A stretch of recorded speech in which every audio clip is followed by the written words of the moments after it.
کہ یوسف اپنی عصمت بچا کے نکل گئے.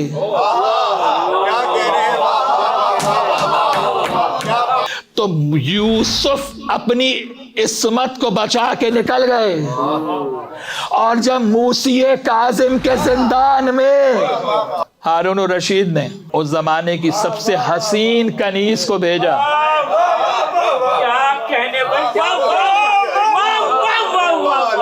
یہاں پتا چلے گا یوسف کہاں ہے، موسی کاظم کہاں ہے. یہاں پتا چلے جب اس کنیز کو بھیجا.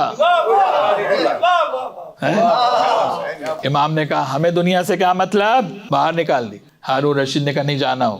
کنیز کو اندر کیا، زندان کا دروازہ بند کر. کچھ ساعتوں بعد حضرت دیکھ کے تو آؤ حال کیا ہے، پھر دیکھو کیسا ہم کام شروع کرتے ہیں. اب جو جا کے دیکھا تو کیا ہوا، آگے امام سجدے میں ہیں. وہ جو بدکار تھی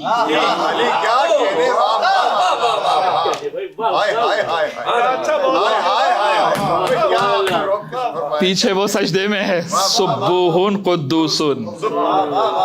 تو جب اس کو بلایا گیا کہا کہ کیا تمہارے اوپر بھی جادو ہو گیا؟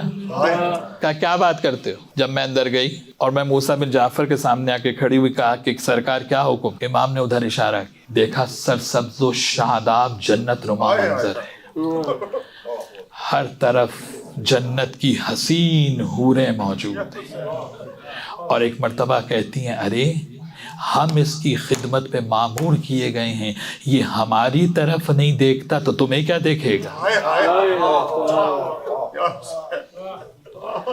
اور ایک مرتبہ کہا کہ اب ہی تو مجھے زندگی کا اصل مقصد پتا چلا کہ جو لطف سجدوں میں ہے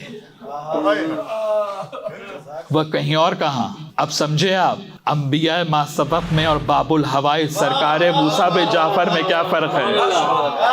جو اپنی عصمت کو بچا کے نکل جائے اسے یوسف کہتے ہیں، جو سامنے والے کو اپنا جیسا بنا دے اسے موسی کاظم کہا